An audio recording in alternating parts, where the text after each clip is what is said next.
আসসালামু আলাইকুম, সবাইকে শুভেচ্ছা জানাচ্ছি। মাসুম মাহবুব।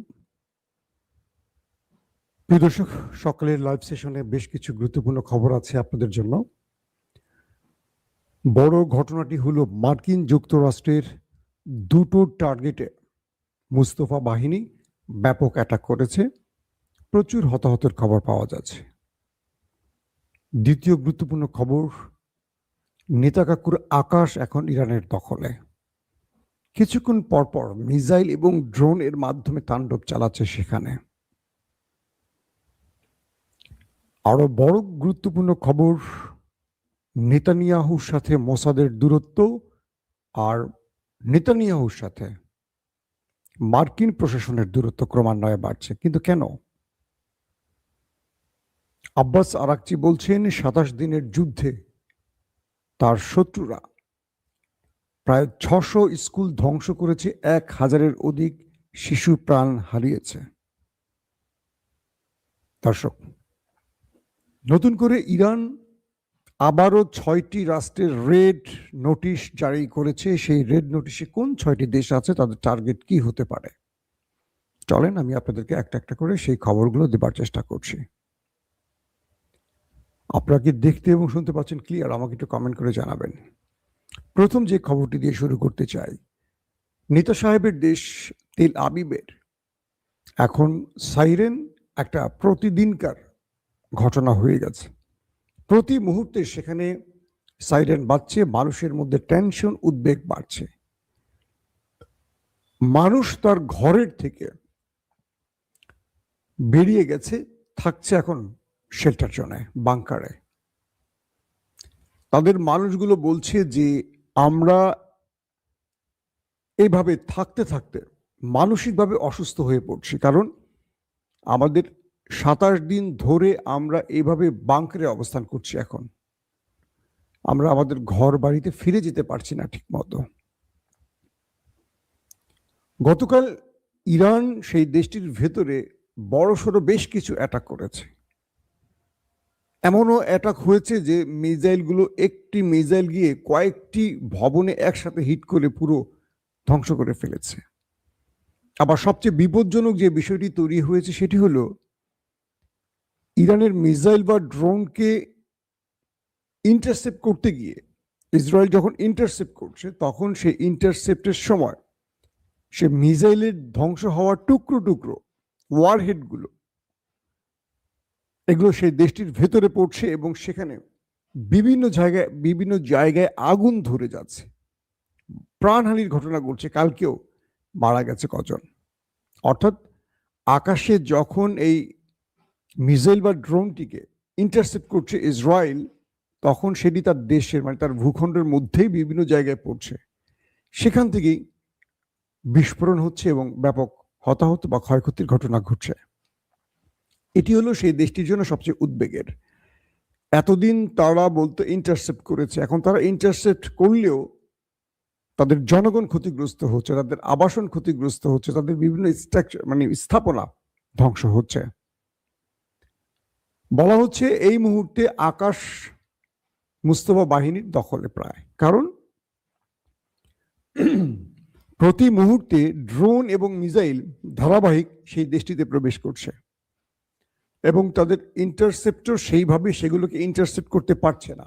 তাদের প্রতিরক্ষা ব্যবস্থা মোটামুটি ভেঙে পড়েছে, অসহায় হয়ে গেছে মিসাইল এবং ড্রোনের কাছে। এতে করে ইরান তার যে কোনো টার্গেটকে মোটামুটি এখন লক করে হিট করতে পারছে। ইরান যেটাকে টার্গেট করছে সেটাকে সফলভাবে হিট করতে পারছে। এটা ইরানের সাফল্য আর ওদের জন্য মহা টেনশনের কারণ। কারণ সেই দেশটির গুরুত্বপূর্ণ যত প্রোফাইলের ব্যক্তি আছে, গুরুত্বপূর্ণ হাই প্রোফাইলের ব্যক্তি আছে, সামরিক বাহিনীর প্রোফাইলের ব্যক্তি আছে, যত রকম স্থাপনা আছে, সবগুলো এখন ইরানের টার্গেট হচ্ছে প্রতিদিন নতুন নতুন করে। দর্শক, দ্বিতীয় গুরুত্বপূর্ণ খবর হলো, মার্কিন যুক্তরাষ্ট্রের একটি ঘাঁটি আছে সৌদি আরবের, প্রিন্স সুলতান বিমান ঘাঁটি। সেখানে ইরান কালকে বড়সড় অ্যাটাক চালিয়েছে। বড়সড় মানে ভালো একটা অ্যাটাক চালিয়েছে এবং বলা হয়েছে সেই অ্যাটাকে আমেরিকার বেশ কিছু বিমান তাদের তেল রিফুয়েলিং বিমান এবং বেশ কিছু সামরিক অস্ত্র ধ্বংস হয়েছে। পাশাপাশি 12 জন সেখানে আহত হয় ইরানের হামলা, 12 জন মার্কিন সেনা। আমেরিকার পক্ষ থেকে বলা হয়েছে 2 জন গুরুতর অবস্থায় আছে। যদিও এখন পর্যন্ত এই দেশ দুটো তাদের নিহতের সংখ্যা একদম মানে কি বলবো জিরো লেসে নিয়ে বলে। এখন পর্যন্ত তারা বলছে তাদের নিহতের সংখ্যা 13 জন আর আহতের সংখ্যা 300 জন। আমেরিকা শুধু এটা হিসাব। যখন ইরান থেকে প্রিন্স সুলতান বিমান ঘাঁটিতে হিট করা হয়, সেখানে অনেক সেনারা অবস্থান করছিল এবং এই ঘাঁটিতে হিট করার সঙ্গে সঙ্গে সেখানকার ভেতরে বিকট শব্দে কেঁপে ওঠে, আগুন ধরে যায় এবং অনেককে মাটিতে লুটিয়ে পড়তে দেখা যায়। এখনো লাস্ট আপডেট আমাদের হাতে আসেনি যে কজন ওপারে চলে গেছে, বাট ওপারে যাওয়ার সংখ্যাটা অনেক বেশি, যদি সেটা তারা প্রচার করবে না। বাট তাদের অনেকগুলো বিমানেরও ক্ষতি হয়েছে, কার্গো রিফুয়েলিং বিমানেরও ক্ষতি হয়েছে, অনেক কিছু স্ট্রাকচারের ক্ষতি হয়েছে। এর পরপরই ইরান দ্বিতীয় আরেকটি বড়সড় হামলা করে কুয়েতের আরেকটি জায়গা, বোভিয়ান আইল্যান্ড। এটি হলো কুয়েতের ভেতরে আর ইরাকের খুব কাছে বোভিয়ান আইল্যান্ড। এখান থেকে ইরানের খার্গ আইল্যান্ড মোটামুটি কাছে, অর্থাৎ আমেরিকা এই বোভিয়ান আইল্যান্ডে এসছে তার একটা বিশাল বাহিনীকে নিয়ে। টার্গেট খার্গ দ্বীপে তারা অভিযান চালাবে। তো খার্গ দ্বীপে অভিযান চালাতে তারা কুয়েতের এই বোভিয়ান আইল্যান্ডে নেমেছে।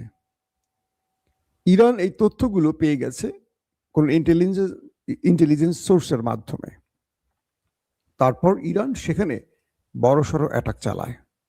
বলা হচ্ছে যে মার্কিন সেনারা যে আইল্যান্ডটিতে বোভিয়ান আইল্যান্ডে পা রেখেছে তাদের উপর ইরান ধারাবাহিক হিট করলে সেখানে ব্যাপক ক্ষয়ক্ষতির মুখে পড়ে তারা, এবং প্রচুর সংখ্যক মার্কিন সেনা আহত হয়েছে বলে জানানো হয়েছে। আমরা শেষ পর্যন্ত নিহতের সংখ্যাটা এখনো জানাতে পারছি না। প্রিয় দর্শক, ইরানের যিনি পররাষ্ট্রমন্ত্রী আব্বাস আরাকচি দাবি করেছেন যে আমেরিকা ইসরায়েলের আঘাতে তাদের প্রায় 600-র উপর স্কুল ক্ষতিগ্রস্ত হয়েছে, ধ্বংস হয়েছে। এতে 1000-এর অধিক শিশু প্রাণ হারিয়েছে। এই সংখ্যাটা খুবই ভয়াবহ। প্রাণ হারিয়েছে বা অথবা আহত হয়েছে, হতাহত হয়েছে, শব্দটা এরকম বলা হয়েছে। এটা খুবই বড় একটা ঘটনা। একটি দেশ 600-র অধিক স্কুল কি ধ্বংস করে ফেলেছে, তাদের টার্গেট তাহলে কোথায় এবার বলেন? জাতিসংঘে ইসরায়েলের প্রতিনিধি বারবারই বলছে যে তাদের সিভিলিয়ানদের উপর, তাদের সাধারণ নাগরিকদের উপর ইরান ক্লাস্টার বোমা মারছে। কিন্তু ইরানের এই কথাটা কেউ শুনছে না। তাদের 600-র উপরে স্কুলকে যে কেন হামলা করা হলো? পৃথিবীর কোনো যুদ্ধ আইনে স্কুল, হাসপাতাল, কোনো দাতব্য সংস্থা, সেটা রেড ক্রস বা রেড ক্রিসেন্ট, এইরকম প্রতিষ্ঠানের উপর হামলা নিষিদ্ধ, কিন্তু স্কুলগুলোর উপরে হামলার কারণ কি? প্রচুর শিশুরা হতাহত হয়েছে। এটার জবাব আমেরিকা ইসরায়েল কি করে দেবে? প্রিয় দর্শক, ইরানের ভেতরে ইরানের বেশ কিছু প্রায় 3টি স্টিল কারখানায় হামলা হয়েছে। ইরানের বৃহৎ 3টি স্টিল কারখানায়। বলা হচ্ছে যে এই কারখানাগুলোতে তখন ফুল টাইম কাজ চলছিল। ইরান তার কারখানা স্টিল কারখানায় আঘাতের জন্য হুমকি দিয়ে বলেছে যে এবার আমরা সেম ক্যাটাগরিতে শত্রুর ক্ষতি করতে চাই, ক্ষতি করব ঘোষণা দিয়েছে। 6টি দেশের উপর রেড নোটিশ জারি করেছে ইরান। একটি হলো ইসরায়েল, একটি সৌদি আরব, একটি কাতার, একটি কুয়েত, একটি বাহরাইন, একটি আরব আমিরাত। বলা হয়েছে এই দেশগুলোর যতগুলো স্টিল কারখানা আছে তাদের লোকেশন ধরে বলা হয়েছে, যাদের স্টিল কারখানা নেই তাদের বিকল্প কোনো স্থাপনা। বলা হয়েছে যে এই দেশগুলোর এই শিল্প কারখানা বা এই স্টিল মিলের আশেপাশে যারা আছেন তারা দ্রুত সরে যান, কারণ ইরান এই কারখানাগুলোতে আক্রমণ করতে যাচ্ছে। অর্থাৎ ইরান যে জায়গাগুলোতে আক্রমণ করে সেই জায়গায় পূর্বে রেড নোটিশ জানিয়ে দেয় যাতে মানুষ সেখান থেকে সরে যেতে পারে। তারা কোনো সিভিলিয়ানদের ক্ষতি করতে চায় না। তো বলা হচ্ছে এই 6টি দেশের রেড নোটিশ ইরান জারি করেছে, এখানে যত সিভিলিয়ান আছেন তারা যেন সেখান থেকে সরে যান। পাশাপাশি বলা হচ্ছে মার্কিন স্বার্থ সংশ্লিষ্ট যত অফিস, আদালত, ঘাঁটি মাটি যা আছে, এখানে যেন কোনো সিভিলিয়ানরা না আসে। এগুলো ইরানের বৈধ টার্গেট হবে। এইভাবে ঘোষণা দিয়ে ইরান এখন মাঠে নেমে খেলা শুরু করেছে। দর্শক,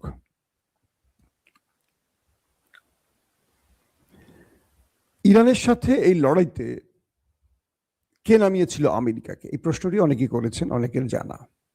এই লড়াইতে মূলত আমেরিকাকে নামিয়েছে আমার নেতা কাকু। নেতা কাকুকে কে নামিয়েছেন? তার সর্বোচ্চ গোয়েন্দা বাহিনী মোসাদ।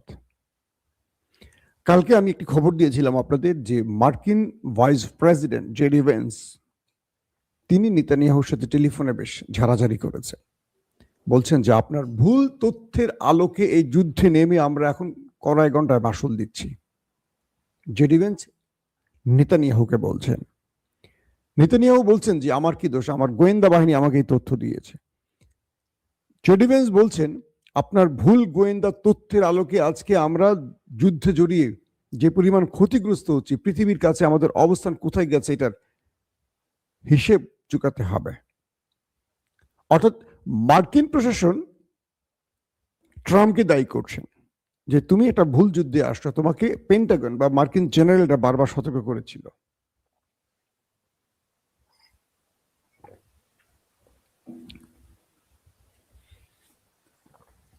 কিন্তু তুমি কারো পরামর্শ শোনোনি।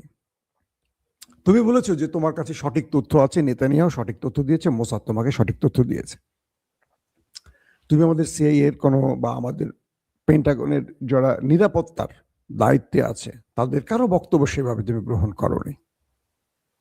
ট্রাম্প তার দেশের চাপে পড়ে পুরো দোষটা এখন দিচ্ছে নেতানিয়াহুকে। এই বেটা তুই আমাকে কি বুঝেছিস, এখন দেখ আমার উপর কি হচ্ছে।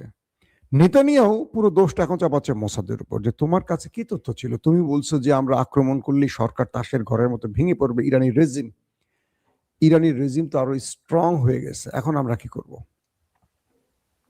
অর্থাৎ আগে যেটুকু সম্ভাবনা ছিল, যেটুকু সরকার বিরোধী বিক্ষোভ হয়েছে, এত লড়াই, এত কিছুর পর, আমেরিকা, ইসরায়েল এত চেষ্টার পরও কেউ আর নামছে না ইরানের সরকারের বিরুদ্ধে। সবাই এখন উল্টো ঐক্যবদ্ধ হয়ে গেছে সরকার। এই যে 10 লক্ষ নতুন স্বেচ্ছাসেবক যুদ্ধের জন্য রেডি করছে ইরান।